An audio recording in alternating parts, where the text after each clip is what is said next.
All right, so this week our topic is cardiovascular health, and quite frankly, we could probably spend a whole semester on this topic alone, but we have just today, so I will try to get through much of this as I can here. Cardiovascular disease, one of the leading killers of Americans. The Western society, we see a lot of folks being killed by cardiovascular disease. Heart attacks are just one of many cardiovascular conditions. So there's a number of other things, it can like strokes, conjunctive heart failure. The list goes on and on and on. But we'll just kind of say heart attack because, quite frankly, saying cardiovascular disease gets to be a bit much. So we'll just say heart attack. But keep in mind that a heart attack is just one condition. There are many, many, many conditions that people can have related to cardiovascular disease. Major killer for public safety here.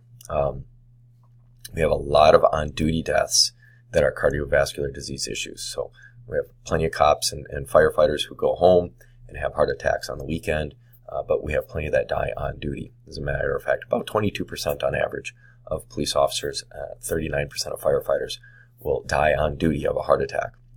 Firefighters, the number is a little bit higher because they track certain things, like the fact that a firefighter goes and fights a fire towards the end of their shift. They go home and they go to bed and they have a heart attack in their sleep. That's considered an on-duty death because they were under the physical strain that kicked off the heart attack at work. The numbers for police officers are probably higher than 22 because we have cops who, again, they're at work. They go home and they have a heart attack in their sleep. We just don't know. We don't track. Did this officer have an on-duty event that caused a strain which kicked off the heart attack? So those numbers might be higher. And the same is true for our fire and EMS friends.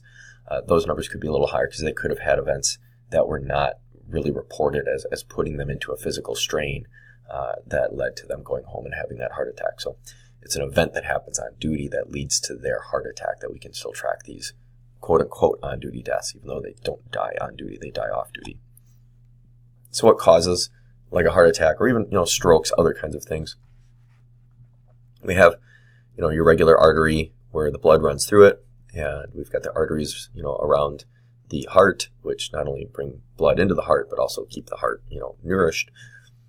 And when you have stuff like cholesterol and whatnot, you get this plaque that builds up inside the arteries, and eventually you can build up to the point where you close it off, and now nothing can get through, and that section of the heart now and everything past it no longer gets any blood, and we need blood to bring oxygen to the muscles, to bring fuel and stuff, and so now it dies because it has no blood.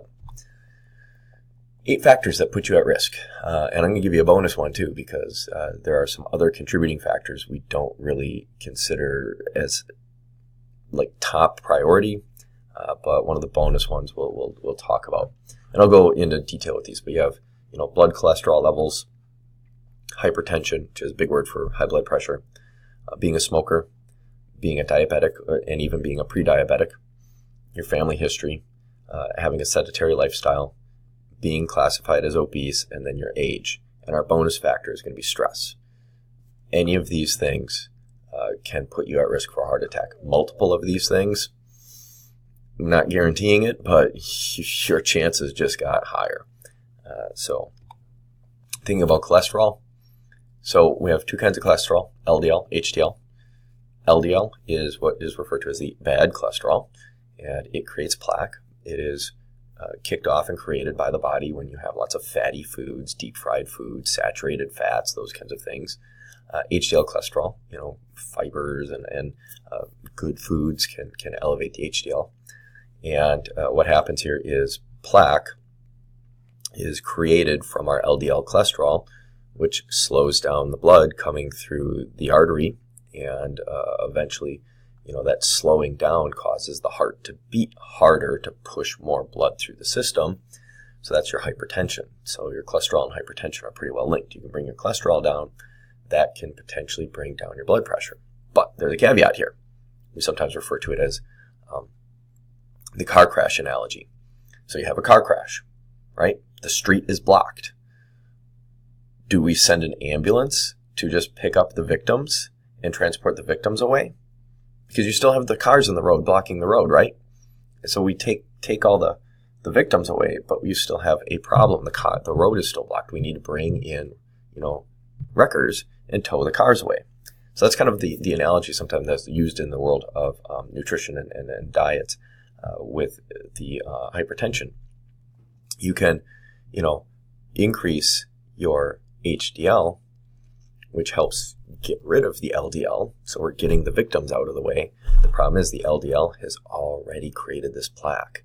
So we need to do more to get the plaque to go away and safely go away so that these arteries aren't so blocked up and so the blood can pass through. And keep in mind too, with a heart attack, you can have so much plaque buildup that now it just shuts off the artery and no blood gets through. Diabetes. There's a lot of safety issues with diabetes for us in law enforcement.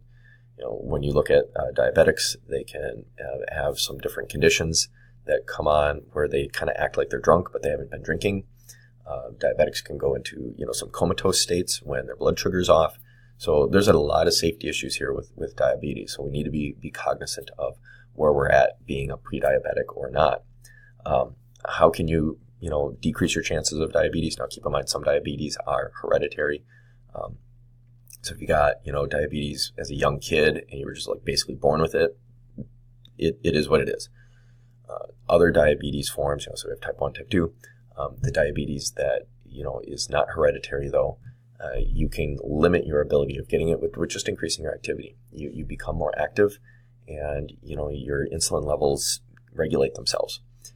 Cut down on your body fat. The more body fat you have, the more insulin that you tend to have and causes insulin resistance. And balance out your diet. The cliche is sugar, diabetes is caused by sugar. Not exactly, but, limit the sugars, be a little bit smarter about, vegetables and fibers, and, your likelihood of getting diabetes becomes much less. Again, some people are genetically predisposed to get it, so you might just get it, which then gets us into also the idea of the family history. So the family history is something we just can't control. Like I said, with diabetes, there is a family history component to some of diabetes, but there's also the diet and exercise side. So with your general family history, though, if you had a father who had a heart attack, or if your grandpa had a heart attack, it makes it much more likely you will too. Even if your father hasn't had one, if you have an uncle on your father's side who had one, it makes it a lot more likely you will have one. If your mother has had a heart attack, that increases your risks quite a bit too. Do keep in mind, heart attacks hit men and women pretty well equally. The thing, though, is, again, cardiovascular disease hits men and women equally. So sometimes men might be more apt to have heart attacks, while women might have conjunctive heart failure or some of the other issues that are all interrelated here with all of these 8 factors. So if you know you've got a family history of heart disease, that suddenly amplifies why you should take care of not getting diabetes, why you should try and take care of your cholesterol levels so you don't get up that extra plaque buildup, etc., etc., etc. Which then kind of this gets into, our sedentary lifestyle, which also impacts obesity. We have become a civilization of sitters. You think about, and again, if, I really am not going to preach anything as it relates to, evolution or anything. So if you don't believe in evolution, don't be offended by the little meme here. But, we started off as, hunters and gatherers, and we were out and about all the time. Industrial Revolution and whatnot came along, and we're working hard jobs on machinery. And now we've become a society where we sit at computers and we're sitting all the time. Obviously, there are still folks who are out there working, manufacturing, doing things, construction and whatnot. But we've just gotten into this lull where a lot of our leisure time activities, we don't have to go out and, forage for food or anything anymore either. We can just go to the grocery store and then you sit on the couch and you eat your food, and you're driving in your car and you're watching your television, you're playing your video games. Most of you know me, know me. I love movies and I love my video games, so I'm guilty of it myself. But, the sedentary lifestyle, you spend a lot of time sitting, so, get up, get out, move. That will help you out quite a bit, because the more time you just spend sitting around, the less, work your heart has to do. And just like any other muscle in the body, that heart muscle needs to be worked. And so if you're not moving around, you're not working it.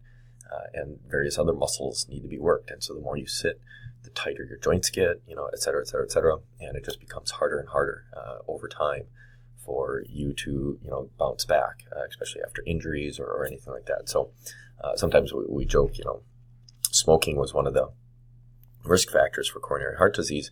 We didn't address that here in the PowerPoint because, quite frankly, it's like smoking is bad. Okay, I think we all know that. But now sitting at a desk is considered like the new smoking. If you're not up and moving around, it's the equivalent of smoking a couple packs of cigarettes a day. So get out, get moving, do something.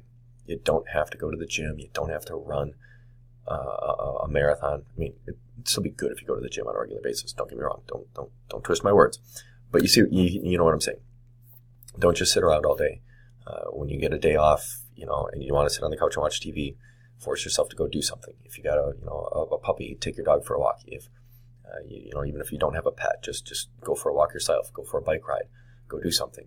Go shopping. Walk around the mall. Whatever. Just get out and do something, and that will help you out. All right. Well, that's pretty much what we have for cardiovascular health. The idea here is being aware of the risk factors and being aware of what your risk factors are, what your risk factors could be, what risk factors you are getting yourself going towards, and taking the steps to minimize those risks so that you won't have any problems. If any questions come up, let me know. Otherwise, I will see you in class on Friday morning.